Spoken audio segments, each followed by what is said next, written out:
इब्राहिम, मैं बहुत अच्छे से अब मेडिटेशन कर पा रहा हूँ। ये तो बहुत अच्छी बात है। मेडिटेशन तो सबसे अच्छा वाइब्रेशन है प्रैक्टिस करने के लिए। बट ये कैसे पता चलेगा ये मेरे सोर्स का कनेक्शन है और उससे इंस्पिरेशन आके मैं ये काम करने जा रहा हूँ, या सिर्फ मेरे हेड की थिंकिंग है और मैं उस काम को करने जा रहा हूँ? मतलब ये इंस्पिरेशन आ रही है मुझे थ्रू मेडिटेशन, या फिर सिर्फ मेरे दिमाग में बनी हुई ख्याली पुलाव है जिसको मैं करने जा रहा हूँ? ये कैसे पता चलेगा कि ये जो एक्शन मैं लेने जा रहा हूँ वो इंस्पायर्ड एक्शन है या जनरल एक्शन है? जब भी हम किसी पॉजिटिव वाइब्रेशन को मेंटेन करने कहते हैं, जो मेडिटेशन से लोग अचीव कर पाते हैं, तो लोग लग जाते हैं यही ढूंढने में कि ये इंस्पिरेशन है, ये इंस्पायर्ड एक्शन है, या फिर ये मेरी माइंड का चैटर है। मैं इस वक्त ये बताना चाहती हूँ तुम्हें कि कोई भी इंस्पिरेशन तुम्हें आती है उससे पहले तुम अपने इमोशंस को जांचो। क्या इमोशन है तुम्हारा, और उस इमोशन से कौन सा इंस्पिरेशन निकल रहा है? जनरली जब तुम्हारा सोर्स तुम्हें इंस्पायर करेगा तो उस वक्त तुम अपने आप को बहुत अच्छे मूड में पाओगे, रिसीविंग मोड में रहोगे तुम, तब तुम्हें कोई इंस्पिरेशन आएगी। और अगर तुम अपने इमोशन के निचले लेवल पे हो और तब कोई इंस्पिरेशन आ रही है, तो वो सोर्स के द्वारा दी गई नहीं है, वो रेजिस्टेंस के द्वारा दी गई है, वो नीड के द्वारा दी गई है, वो परेशानी के द्वारा दी गई है, वो तुम्हें अपने फियर के द्वारा आ रही है। जबकि सोर्स जब तुम्हें इंस्पायर करेगा तो उस वक्त तुम रिसीविंग मोड में होगे। तो अपने इमोशंस को डिटेक्ट करो, अपने इमोशंस को ढूंढो, कैसा फील कर रहे हो तुम, और तब देखो किस टाइप का इंस्पिरेशन तुम्हें आ रहा है, और उस इंस्पिरेशन को करने में तुम्हें एक्साइटमेंट फील हो रहा है कि नहीं, वो इंस्पिरेशन तुम्हें नेक्स्ट लॉजिकल स्टेप लग रही है कि नहीं। तब उस इंस्पिरेशन को करने जाओ। अगर उस इंस्पिरेशन को करने से पहले तुम्हें बहुत फियर फील हो रहा है, अगर उस इंस्पिरेशन को करने से पहले तुम्हें नेगेटिव इमोशंस आ रहे हैं, तो वो इंस्पिरेशन सोर्स के द्वारा दी गई नहीं है। बट कभी कभी ऐसा होता है ना इब्राहिम कि हमें पता है कि हमें अपने इमोशंस को जांचना है, समझना है, और कई बार हम आगे बढ़ जाते हैं। हमें पता है वो गलत इमोशन है, हमें नहीं करना चाहिए, हमें नहीं सोचना चाहिए। वो सोचना शुरू करते हैं और उसमें कई बार बह निकलते हैं, और फिर ध्यान, ये क्या कर दिया हमने, और फिर वापस से क्यों करके वापस आना पड़ता है। तब तक कुछ एक बुरा मैनिफेस्टेशन या कुछ एक कॉन्ट्रास्ट दिख जाता है, उसको कैसे कंट्रोल करें? ये तो बहुत अच्छी बात है कि तुम अब अवेयर हो अपने इमोशंस से, तुम अवेयर हो कि तुम कैसा फील कर रहे हो। और कभी कभी होगा कि तुम आगे बढ़ जाओगे नेगेटिव इमोशंस से, लेकिन उस वक्त तुम्हें वापस से पीछे आना है, और परेशान होके पीछे नहीं आना है, खुद की तारीफ करते हुए पीछे आना है कि वाओ, तुम इतने ज़्यादा माइंडफुल हो कि तुम्हें पता है कि तुम अभी नेगेटिव इमोशन सोच लिए हो, और तुम उस कॉन्ट्रास्ट के लिए भी रेडी रहो, क्योंकि वो नेगेटिव इमोशन तुम्हारे जो कॉन्ट्रास्ट में आया है वो तुम्हें कुछ सिखा के जाएगा। वो उससे परेशान मत हो कि ये क्यों हुआ, ये क्यों ऐसा हो रहा है। समझो क्या समझाना चाह रहा है, और वो कॉन्ट्रास्ट तुम्हें कुछ न कुछ अमेजिंग समझा के जाएगा।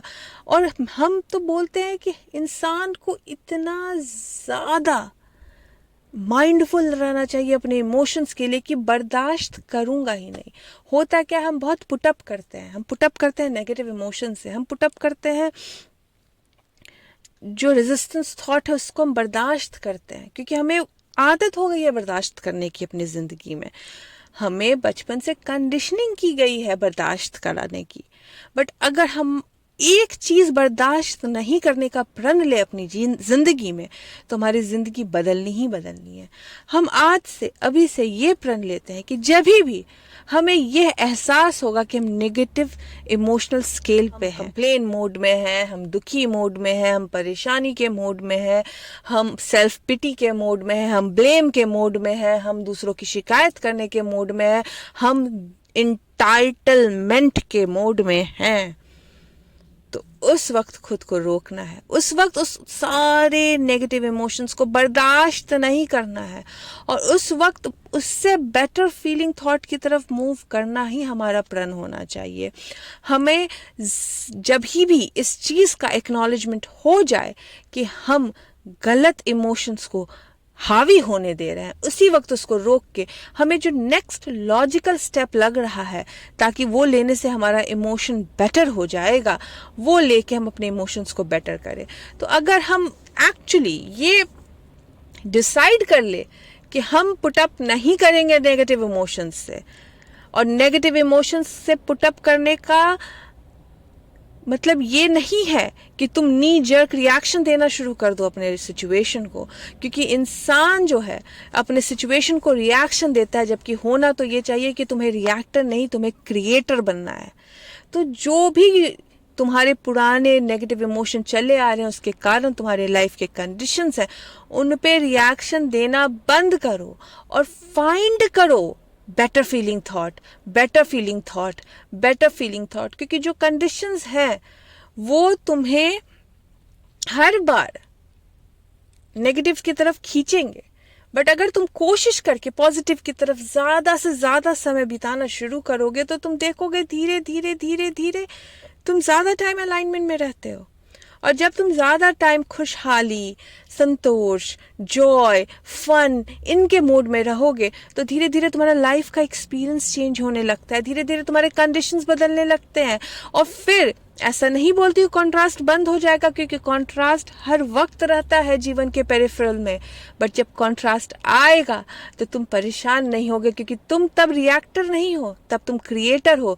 तब तुम समझ चुके हो कि ये जो यूनिवर्स रिएक्शन दे रहा है इसको मैं क्रिएशन में कैसे बदलूं जो मेरे मन के मुताबिक हो, जो मैं चाहता हूं। और तब तुम उसको, उसी कॉन्ट्रास्ट को एक ऐसे ब्यूटीफुल क्रिएशन में बदल दोगे जो तुम्हारे लाइफ में और चार चांद लगाएगा। होता क्या है कि हम रिएक्ट करने लगते हैं, जबकि होना ये चाहिए कि उसको समझ के उसको कैसे क्रिएट किया जाए अपने मन के मुताबिक, ये होना चाहिए हमारा इंटेंशन। बट फिर भी अब्राहम, जैसे हमें पता है कि हम रिएक्ट कर जाते हैं और फिर लगता है क्यों किया, इससे बेटर था ये कर लेना चाहिए था। तो क्या कुछ ऐसा नहीं हो सकता कि जिससे हम ये जो स्पैन है थोड़ा कम कर दे?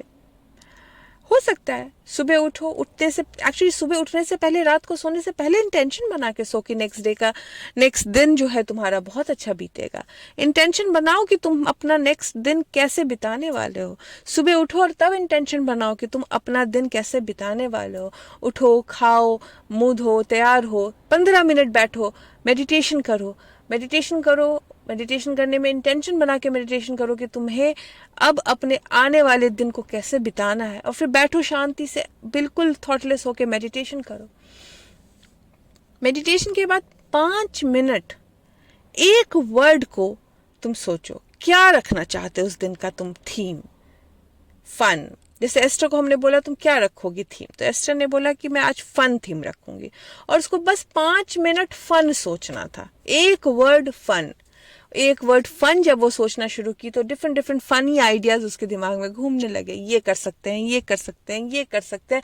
और वो 5 मिनट उस फन की सारी चीज़ों को एंजॉय किया उसने, और फिर देखा उसने 2 दिन, 3 दिन, 4 दिन बाद उसके लाइफ के एक्सपीरियंस में सिर्फ फन ही आने लग गया। फन फन फन, हर जगह फन, लोगों के साथ फन, लोगों के थ्रू फन, उसे फन, हर जगह सिचुएशन फनी मिलने लग गई उसे। फिर उसने वर्ड चेंज किया, क्लैरिटी।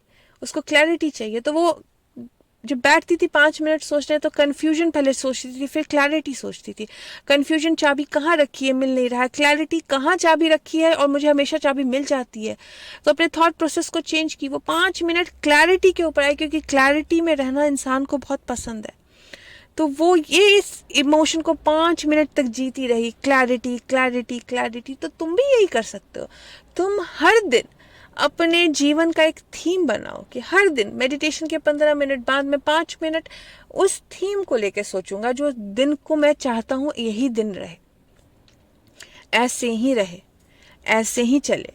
बट ये सारी चीज़ें किसी रिजल्ट के सोच के नहीं करनी है, इसके लिए नहीं करनी है कि ये करके कुछ अचीव कर लोगे, इसके लिए करनी है क्योंकि तुम जर्नी एंजॉय कर पाओगे, इसके लिए करनी है क्योंकि ये करने में मज़ा आता है।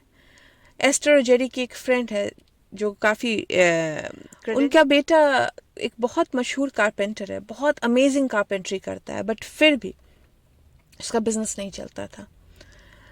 उसने जेरी और एस्टर की स्क्रिप्टिंग मेथड सुनी कि स्क्रिप्टिंग में जो लाइफ है वो मत लिखो, जैसी लाइफ चाहिए वो लिखो, और वो लिखो कैसी लाइफ चाहिए। उसे ये पॉइंट बहुत पसंद आया क्योंकि वो हर वक्त फोकस्ड थी अपने बेटे के बिजनेस के खराब होने पे। वो पूरे टाइम अपने आप को पिंच ऑफ की रहती थी, सिर्फ यही सोच के कि उसके बेटे का बिजनेस नहीं चल रहा है। ऑल्दो वो बहुत स्मार्ट है, ऑल्दो वो बहुत क्रिएटिव है, ऑल्दो उसका बेस्ट प्रोडक्ट देता है, बट फिर भी बिजनेस नहीं चल रहा है। वो पूरे टाइम खुद को पिंच ऑफ की रहती थी, जिसके कारण वो हमेशा वॉर्टेक्स से बाहर रहती थी। उसने बोला चलो आज से मैं स्क्रिप्टिंग करूंगी, आज से मैं और कुछ करूंगी नहीं। और स्क्रिप्टिंग इसके लिए नहीं कर रही थी क्योंकि उसके अपने बेटे की लाइफ बदलनी थी, स्क्रिप्टिंग इसके लिए कर रही थी क्योंकि उसको अपना मूड ठीक करना था, स्क्रिप्टिंग इसके लिए कर रही थी कि वो करना फन था। वो पूरे टाइम अपने बेटे के बिजनेस के लिए परेशान रह रही थी, जो खुद उसको भी पिंच ऑफ कर रहा था और उसके बेटे को भी पिंच ऑफ कर रहा था अलाइनमेंट से। तो उसने सोचा मैं अब सोचूंगी ही नहीं, जो कंडीशन चल रही है वो सोचूंगी ही नहीं, क्यों ना मैं गुम हो जाऊं। बहुत ज़्यादा विजुअलाइजेशन के मोड में वो नहीं इंजॉय करती थी, तो उसने लिखना शुरू किया, उसने स्क्रिप्टिंग करनी शुरू की। वो मज़ा करने लगी, वो लिखना शुरू कर दी कि मेरे बेटे की लाइफ ऐसी हो गई है, उसका बिजनेस ऐसा चल रहा है, उसने इतना इंजॉय कर। वो बहुत इंजॉय करने लगी उस लिखने को, उसे बहुत मज़ा आने लग गया वो लिखने में। उसे जब वो लिखती थी तो उसमें बहुत ज़्यादा हैप्पी फील करती थी। और धीरे धीरे धीरे धीरे धीरे उसने देखा कि उसके बेटे का फ़ोन बहुत ज़्यादा बजने लग गया, उसे बहुत ज़्यादा क्लाइंट्स मिलने लग गए, उसे बहुत ज़्यादा उसके बिजनेस में तरक्की हो गई। तो नेगेटिव इमोशन तुम्हें हमेशा ऐसे ऐसे सिचुएशन दिलाएगा जिसमें तुम रिएक्शन दोगे। अब डिसाइड तुम्हें करना है कि कॉन्ट्रास्ट जब आता है तो मैं रिएक्ट करूंगा, या उस कॉन्ट्रास्ट को समझ के उस कॉन्ट्रास्ट से भी एक अमेजिंग क्रिएशन तैयार करूंगा जो मेरे लाइफ में और चार चांद लगाएगा, जो मेरे मन के मुताबिक होगा। और उसके लिए बहुत सारी चीज़ है। मेडिटेशन तो कनेक्शन से तुम लेते ही हो, सोर्स से कनेक्शन। 5 मिनट तुम एक वर्ड सोचो, पूरे दिन वही वर्ड तुम्हारे लाइफ का एक्सपीरियंस बन जाएगा। स्क्रिप्टिंग कर सकते हो, लिखो जितना तुम्हें जो लाइफ करना है, बट ये जितने भी प्रोसेस हमने दिए हैं सिर्फ और सिर्फ तुम्हें इमोशनल स्केल के ऊपर लेवल में रखने के लिए दिए हैं। क्योंकि मैनिफेस्टेशन तभी होता है जब तुम इमोशनल स्केल के ऊपर रहते हो।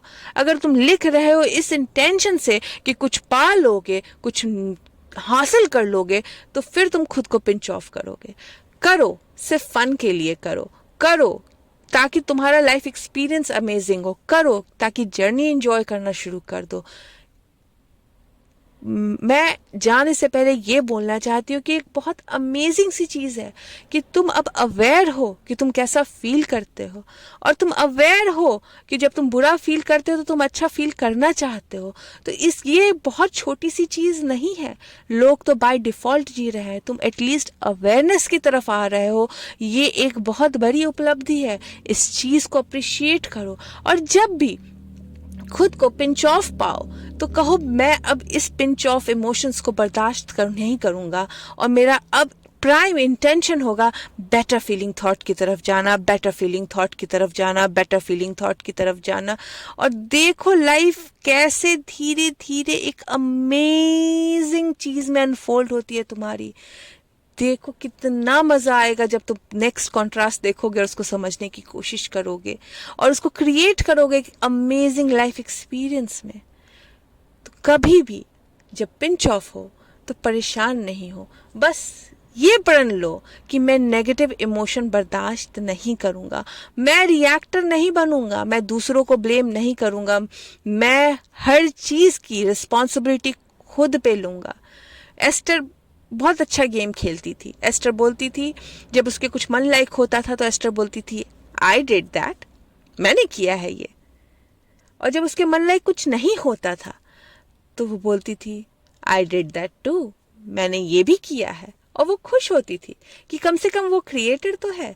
अगर वो अच्छा क्रिएट कर सकती है तो उसको बुरा क्रिएट करना भी पता है, बट अब वो बुरा क्रिएट करके अवेयर है कि उसके द्वारा हुआ है। वो दूसरों को ब्लेम नहीं कर रही है अपने क्रिएशन के लिए, वो दूसरों को ब्लेम नहीं कर रही है अपने नेगेटिव इमोशन के लिए, वो दूसरों को ब्लेम नहीं कर रही है अपने लाइफ के कंडीशंस के लिए। वो हर चीज़ की रिस्पॉन्सिबिलिटी खुद ले रही है। और जब आप खुद के ऊपर रिस्पॉन्सिबिलिटी लेते हो तो खुद के लाइफ एक्सपीरियंस को बदलने के लिए भी तैयार हो जाते हो, जो एक बहुत अमेजिंग जर्नी है जिसको आप जीना शुरू करते हो रिस्पॉन्सिबिलिटी के साथ। तो आपकी लाइफ बदलनी ही बदलनी है।